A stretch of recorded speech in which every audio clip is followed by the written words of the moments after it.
Happy St. Patrick's Day. It's March 17th, 2020. It's Mrs. Fuoco and Donato here. He's a wee bit Irish. He'll probably be running around with his green socks. Normally on St. Patrick's Day, I like to read Jamie O'Rourke and the Big Potato. Here you go. You could take one. But that one's in my classroom. So today I'm going to read The Rainbow Goblins by Aloud Rico. And I made some vocabulary cards to go along with this book. The first one is snarled, to growl threateningly or viciously, especially with a raised upper lip to bare teeth as a dog. The second one is cautious. Can you say cautious? Cautious, showing, using, or characterized by using caution, alertness, and prudence in a hazardous situation or taking care. This little roller skater is being cautious. He has a helmet and some elbow here. The next vocabulary word is glee. It means open delight or pleasures, exultant joy. This lady is jumping with glee. And the last one is scheming, given to making plans, especially sly and underhanded ones, crafty. So the first time I read the book, I want you to listen for enjoyment. And then the second time you can listen to it again. And if you hear any of those words, scheming, snarled, cautious, or glee, you can raise your hand. The Rainbow Goblins by Aloud Rico. Aloud Rico is the author and he writes the words. And this is the title page right here. Once there was a land that lived in fear of 7 goblins. They were called the Rainbow Goblins, and each had his own color, which was also his name. Red, orange, yellow, green, blue, indigo, and violet. Yellow, being the craftiest, was their chief. The goblins lived on color. They prowled the valleys and climbed the highest mountains looking for rainbows. And when they found one, they caught it in their lassos, sucked the colors out of it, and filled their bellies with its bright liquid. Only one place in the land had never known goblin fear, the hidden valley called the Valley of the Rainbow, where the great arches of color were born. There the animals still lived in paradise. But the Rainbow Goblins had heard tales of this valley, and their mouths watered whenever they thought of the feast that awaited them there. And so they gathered up their lassos and their pails and set off. But the Rainbow Goblins, with great effort, the goblins made their way over the jagged piles of rock that guarded the entrance. When the climbing became difficult, Yellow roared, "Don't lose heart, comrades! Think of the delicious colors ahead." And look at those illustrations.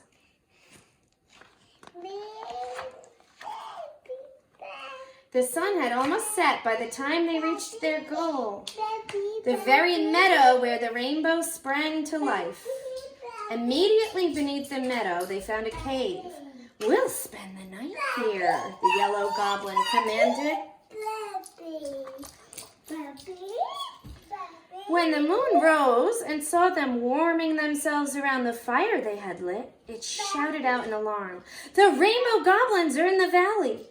The trees and the bushes took up the cry, and the flowers and the grasses and the animals and the waters passed it on.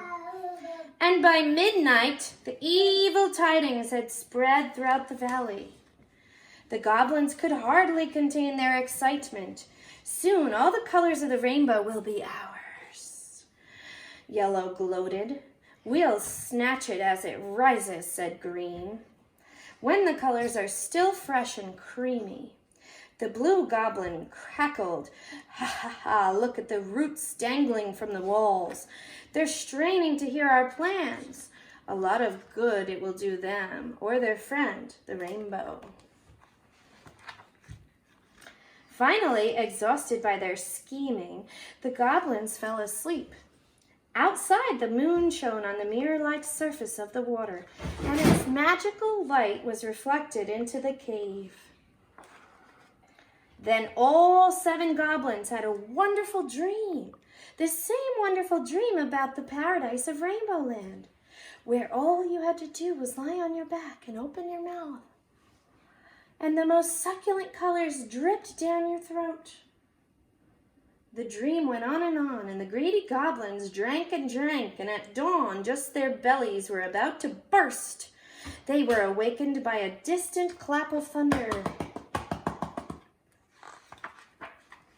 The goblins sprang to their feet and rushed to the mouth of the cave. "A storm! A storm!" Red shouted. "Look how the wind is driving it toward us," Orange cried. And all the goblins danced and pranced about in glee, for they knew that after the wildest morning thunderstorm comes the most beautiful rainbow. Yellow was so proud of his plan of attack that he went over again while each goblin tested his lasso. "Red, don't forget that you must seize the left flank, and I move in on the right." The violet goblin burst out excitedly. Before the last roll of thunder had faded from the valley, the goblins took up their pails and lassos and marched single file out of the cave.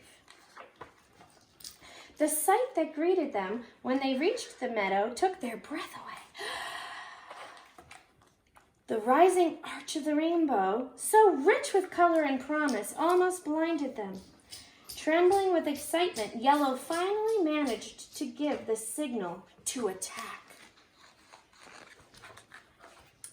The goblins swung their lassos around and hurled them into the sky.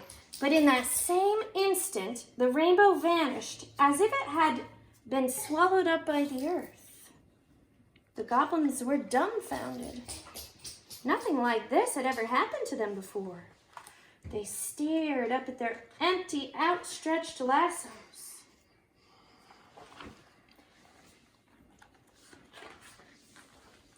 Which a second later snapped back at them. Indigo wept. Blue cursed and Yellow stumbled. Orange cried out, "Treachery!" Violet tumbled to the grass. Red raged, but more they thrashed about, the more tangled up they became in their own lassos, until they had snarled themselves into a grunting, groaning mass of goblins on the ground. As they lay there helplessly, a flood of colors poured forth from all the flowers of the meadow. "Thank you.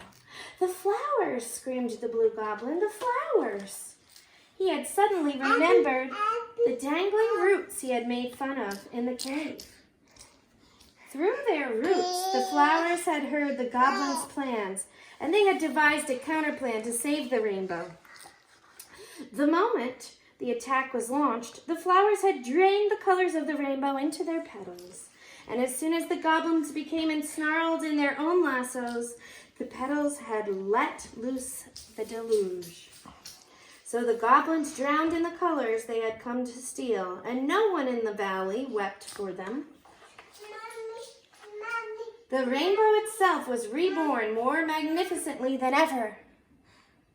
Out of gratitude, it lifted up the flowers that had saved it and transformed them into glittering dragonflies and butterflies and splendidly plumed birds. Want to come sit here? Come on. Look at all the birds. Can you say birdie? Birdie. Say cheep, cheep, cheep. But since that time, the rainbow has become more cautious. Now, when it arches across the sky, it is careful not to touch the earth anywhere. No matter how you try to sneak up on it, you can never come to the place where it begins or ends. And we could see it's a full circle. In my class, we learned that a rainbow is a full circle. And that's the end. We have a couple of comprehension questions to ask. Donato, where did you put my comprehension questions? I've got my 4 vocabulary words right there. Oh, they're on the ground. Thank you. Thank you. The first one is, where were the great arches of color born? If you listen to the story again, you'll hear that towards the beginning. Where were the great arches of color born? My second comprehension question is, do you know why the rainbow doesn't touch the earth? Do you know why? And where's my other two comprehension questions here? Okay, let me just grab them really quickly. Where did you put them, Donato? Under the refrigerator? Yes, you did. I've got one here, and that's got it. Oh, and the other one's over here. Okay, sorry about that. This is real life with a 1-year-old. The next one is, why did the goblins swing their lasso into the sky? I guess you want to read books. Why did the goblins swing their lasso into the sky? Why did they swing their lasso? And the last one is, which goblin was the craftiest and the chief? All right, those are some questions for you to go back and listen to the book again. I hope you enjoyed it, and happy St. Patrick's Day.